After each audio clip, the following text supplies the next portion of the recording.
3 bodies are delivered to the mortuary one day. Each of them has a great big smile on their face. The coroner examines the bodies and then calls the police to tell them what has happened. Well, the first body is a Frenchman, who had a heart attack while making love to his mistress, hence the smile, says the coroner. Second body's a Scotsman, 25, won the lottery and spent all his money on whiskey. Died of alcohol poisoning, hence the smile. Ah, says the coroner.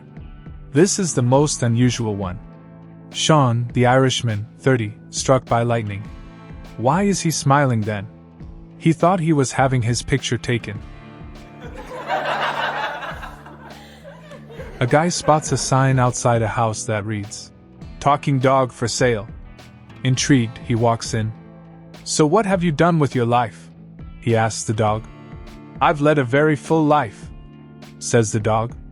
"I lived in the Alps, rescuing avalanche victims. Then I served my country in Iraq. And now I spend my days reading to the residents of a retirement home."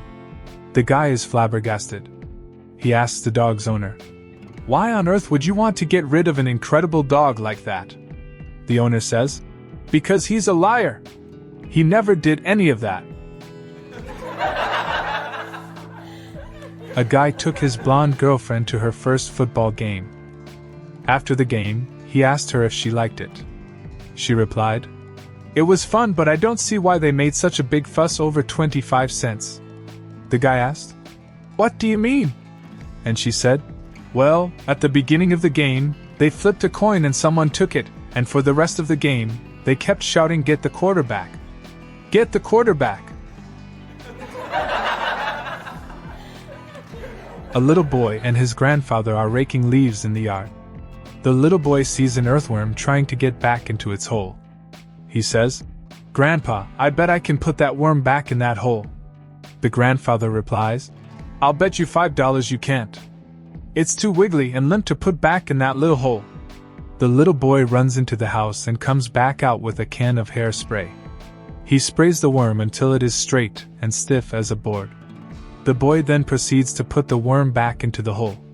The grandfather hands the little boy $5, grabs the hairspray and runs into the house. 30 minutes later the grandfather comes back out and hands the boy another $5. The little boy says, "Grandpa, you already gave me $5. The grandfather replies, "I know. That's from your grandma." A 60-year-old billionaire marries a hot 25-year-old girl. After their honeymoon, they throw a party celebrating their marriage. After a few drinks, the billionaire's friends want to know the secret of how he landed the 25-year-old hottie. "It's simple," the billionaire boasts. "I faked my age." "Yes, but even for a 45 years old guy, she is sensational." "What age, BTW, did you tell you are?" a friend asks. With a smile on his lips, billionaire responds, 85 years old.